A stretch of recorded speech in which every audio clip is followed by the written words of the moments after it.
수용. 변화를 시작할 수 있는 유일한 방법. 나는 지난 1월 티베트 어린이 마을을 방문했을 때 달라이라마가 대화에서 인용한 샨티데바의 유명한 글귀, 만약 바꿀 수 있다면 싫어할 것이 무엇이며 만약 바꿀 수 없다면 싫어하는 것이 무슨 소용이 있으랴가 벽에 쓰여 있는 것을 보았다. 이 짧고 심오한 가르침으로 삶을 대하는 달라이라마의 태도를 충분히 알 수 있다. 또한 이 짧은 가르침이 망명이라는 현실을 슬퍼하지 않고 받아들이는 달라이라마의 놀라운 능력의 근간이 되었을 것이다.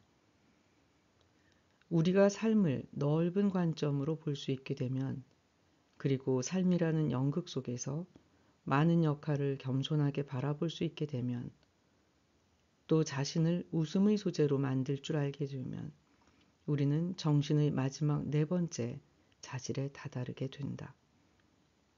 이 자질은 바로 삶의 고통, 불완전함, 그리고 아름다움 모두를 받아들이는 능력, 즉 수용이다.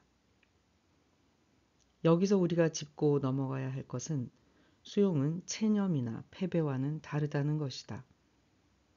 달라이라마와 대주교는 모든 사람들을 위해 더 나은 세상을 만드는 데 있어 지치지 않는 활동가이다. 그들의 왕성한 활동력은 만물을 있는 그대로 받아들이는 데서 나온다. 대주교가 아파르테이트의 필연성을 수용한 것은 아니지만 현실은 받아들였다. 우리는 기쁨 속에서 살도록 창조되었어요. 대주교가 설명했다. 이는 삶이 간단하거나 고통이 없다는 의미가 아니에요. 이 말은 우리가 바람에 맞설 수 있고 또 그 태풍을 뚫고 지나가야만 한다는 사실을 받아들인다는 뜻이에요. 엄연히 존재하는 것을 부정한다면 성공할 수 없겠죠. 현실을 받아들이는 것이 변화를 시작할 수 있는 유일한 방법입니다.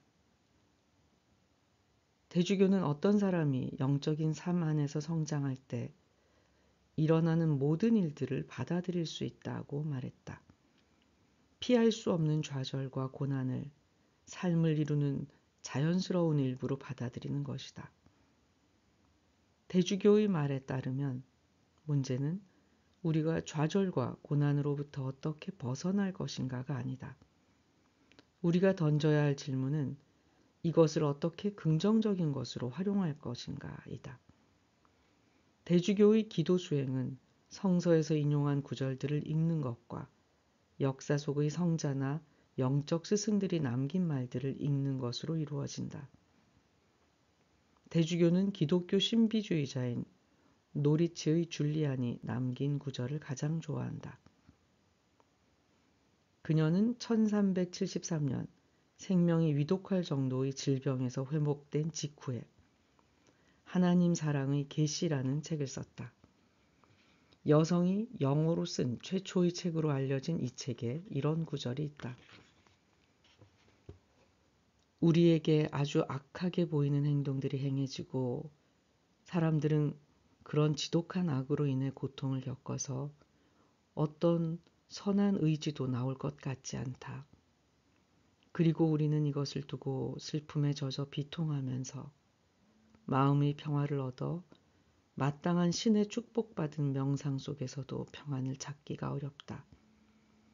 왜냐하면 우리 이성의 힘은 지금 눈이 먼 상태이고 너무도 초라하고 단순하여 성삼위일체의 넓고 놀라운 지혜와 힘과 선함을 알지 못하기 때문이다.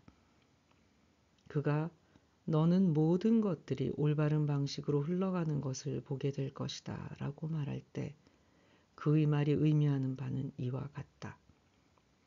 지금 이 점에 신실하면서도 자신감 있게 주의를 기울이라는 것이다. 그리고 최후의 때에 당신은 충만한 기쁨 가운데서 그것을 보게 될 것이다. 우리가 수용하는 삶을 산다면 신을 믿거나 믿지 않거나 상관없이 기쁨의 충만함 속으로 들어갈 수 있다. 바라는 대로 삶이 흘러가지 않는다고 불평하기보다는 삶 그 자체에 집중할 수 있다. 매일매일의 흐름에 따라 분투하지 않아도 된다. 달라이라마는 삶이 어떻게 되어야 한다는 기대가 스트레스와 걱정을 준다고 말했다. 삶이 어떻게 되어야 한다는 생각 대신에 있는 그대로 받아들일 때 삶이라는 마차의 운행을 수월하게 할 수 있다.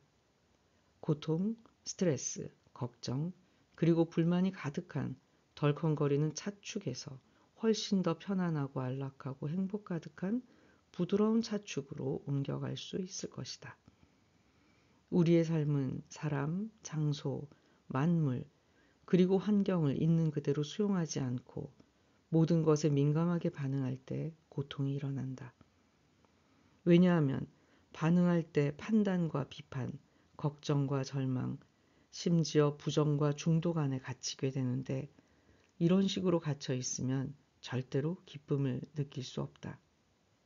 수용은 이런 모든 저항을 뚫는 칼로서 정신을 편안히 하고 만물을 또렷이 보고 또 적절하게 대응할 수 있게 해준다.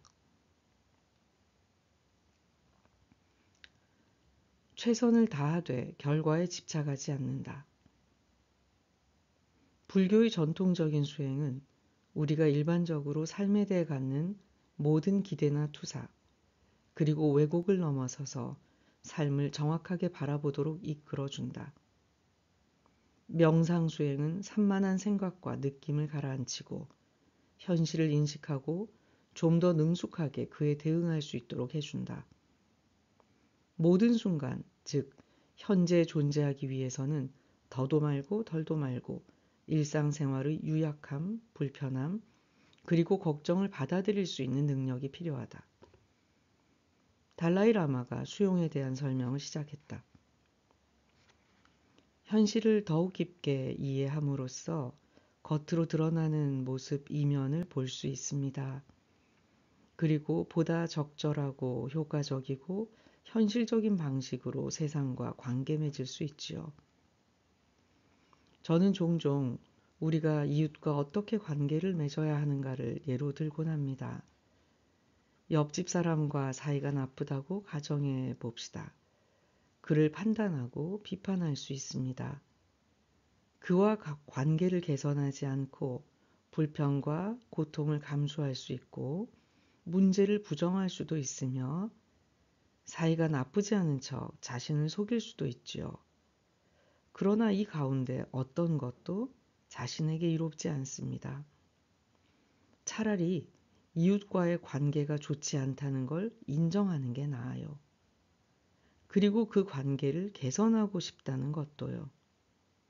관계 개선에 성공할 수도 있고 그러지 못할 수도 있지만 어쨌든 우리가 할 수 있는 단 한 가지는 바로 뭐라도 시도하는 거예요. 이웃을 통제할 수는 없지만 자신 생각과 감정은 어느 정도 통제할 수 있어요. 분노, 증오, 두려움 대신 그들을 향한 연민의 마음을 기를 수 있어요. 그리고 이웃을 향한 인정 넘치는 마음도요. 그들을 향한 따뜻한 마음을 키울 수도 있어요. 이것만이 관계를 개선시킬 수 있는 유일한 방법이에요. 그러다 보면 그들과 좋아질 수도 있겠지요. 물론 그러지 않을 수도 있고요. 우리가 그것까지 통제할 수는 없지만 대신 마음속에 평화가 찾아올 거예요. 이웃과의 사이가 개선되든 안 되든 기쁘고 행복해질 수 있을 거예요. 달라이 라마와 대주교가 옹호하는 수용은 수동적인 것이 아니라 능동적인 것이다. 진지한 태도로 삶에 임하고 변화해야 할 것을 변화시키기 위해 그리고 보완이 필요하면 보완하기 위해 열심히 노력하는 것이 바로 그들이 말하는 수용이다. 나쁜 일을 하는 사람들을 증오해서는 안 돼요. 달라이 라마가 이어갔다. 연민이라는 것은 그들의 나쁜 일을 멈추게 하기 위해서 할 수 있는 일을 하는 거예요. 왜냐하면 그들의 행동은 다른 사람들뿐만 아니라 그들 자신까지도 해치고 있는 것이니까요. 불교의 핵심적인 역설 가운데 하나는 우리가 영감을 얻고 성장하고 발전하고 심지어 깨달음을 얻기 위해서는 목표가 필요하지만 동시에 그와 같은 열망을 지나치게 집착하거나 붙들려 있어서는 안 된다는 것이다. 그 목표가 고결한 것이라면 그것을 이루기 위한 능력이 있고 없고의 여부와는 상관없이 그 목표에 헌신해야 한다. 그리고 목표를 추구할 때 그것을 성취하는 방법에 대해서는 너무 확고하게 가정하지 말고 여유를 가져야 한다. 평화와 평정심은 목표와 수단에 대한 집착을 놓을 때 찾아오는 것이다. 그것이 수용의 핵심이다. 목표를 추구하되 그 결과에는 집착하지 않는다는 겉보기에는 역설처럼 여겨지는 이 이야기에 대해 반추하면서 진파는 그 안에 중요한 통찰이 담겨 있다고 설명해 주었다. 각자가 추구하는 목표를 실현하기 위해 모든 것을 해야 한다고 이야기를 하는 한편 그 성공 여부는 우리가 통제할 수 없는 많은 요인에 달려 있다는 것을 가르쳐 주는 것이다. 그러므로 우리의 책임은 할 수 있는 한 헌신적으로 목표를 추구하는 것, 최선을 다하는 것, 그러나 미리 생각해둔 결과에 집착하지 않는 것이다. 그런데 다행히 우리는 때때로, 아니 꽤 많은 경우에 노력한 것보다 더 나은 결과를 얻는다. 나는 우리의 영적 능력을 기르기 위해서는 시간이 걸린다는 대주교의 말에 대해 생각해 보았다.